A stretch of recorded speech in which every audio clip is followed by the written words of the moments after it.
Set course for home, the crew could not let down their guard for a second. German night fighters continued to attack the bombers relentlessly all the way across occupied Europe. You see the flames and you watch the parachutes coming out. I can remember my skipper used to shout at us and say, "Pay attention, this could be you next." The gunner suddenly called out, "There's a Ju-88 coming in, skipper." I said, "Okay, give me your orders as soon as you can, what to do." But he's in charge then. And he said, "Prepare to port, prepare to dive port, prepare to dive port, prepare to dive..."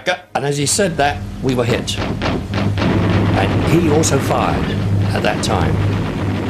As I put the aircraft over to go port down, I saw the tracer go underneath me. Then I went into a screaming dive to port, and at the same time, of course, there were screams from the rear gunner and the mid-upper gunner. They'd both been hit. I said to the flight engineer, "Bill, give me a hand with this control column."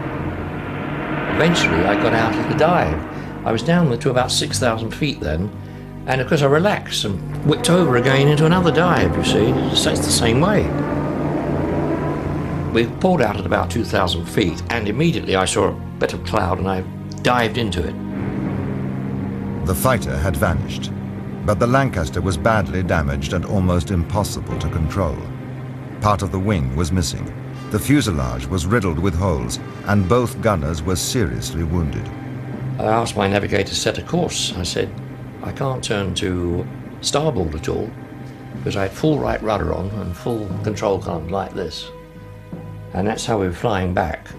All the time I was drifting slowly to port. After 2 hours of fighting with the controls, they reached the English coast and prepared for an emergency landing. The scary part was, are the wheels going to come down? Because we didn't know whether the hydraulics were working, you see. And it was then I said to the crew, "If any of you want to jump now, the gunners are staying with me." I had no choice. They said, "Don't worry, Skip. We know we're staying with you."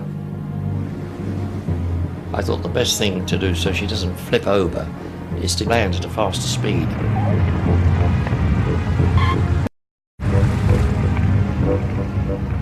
You just sat back and thought, you know, my godfathers, we've done it.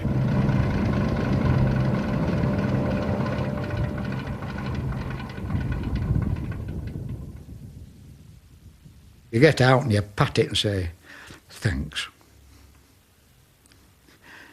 Right, you'll say a piece of metal's lifeless. It is lifeless.